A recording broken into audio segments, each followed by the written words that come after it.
There was this meme in Silicon Valley that putting off your IPO was somehow cool. And it appears we've moved past that. In our own portfolio, we had Stitch Fix in the Falls, Dropbox, Zuora. The Spotify thing has done better than I think anyone would have expected. And so, yeah, now it's cool to go public again. And it's cool to like Uber again? I hope mean, so.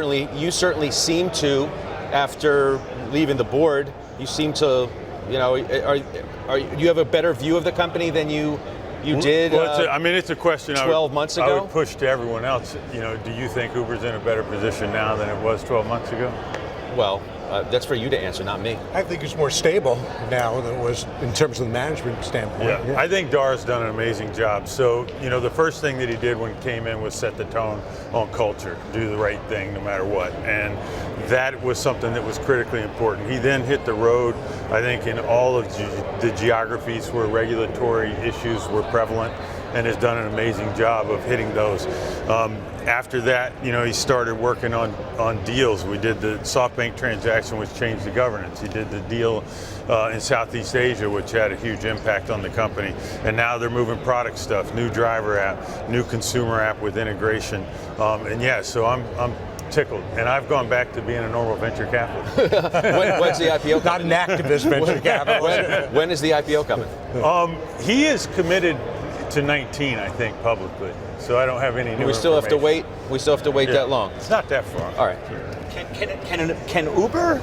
Can Uber win the automated driving battle without owning a fleet? If they're going to go up against combinations of software companies with OEM auto manufacturers, if Waymo is going to be part of that puzzle, how do you win with just the software layer? I think that conversation may be like 2 hours long, just because of all the things you could talk about. But I'll give it. I mean, it's interesting to me that people perceive threats. Like, I don't think the United board is sitting around worrying about the next Boeing aircraft. Right. So being a service provider, there's a ton of business processes and technologies and different things that you have to do to make that successful. And any of these other companies haven't even started that way. I think also to impact the ride-sharing market, you have to deliver a fully autonomous car that's level 5 without a steering wheel, because if you don't pull the driver out, you don't change the economics.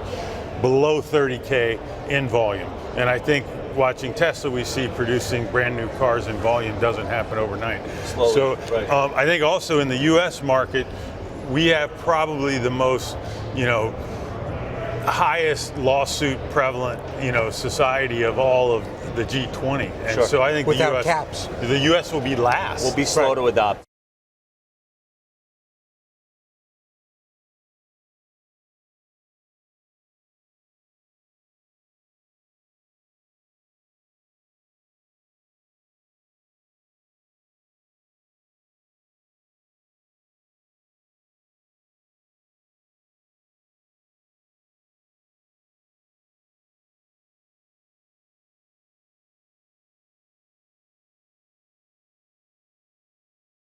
Hey there, thanks for checking out CNBC on YouTube. Be sure to subscribe to stay up to date on all of the day's biggest stories. You can also click on any of the videos around me to watch the latest from CNBC.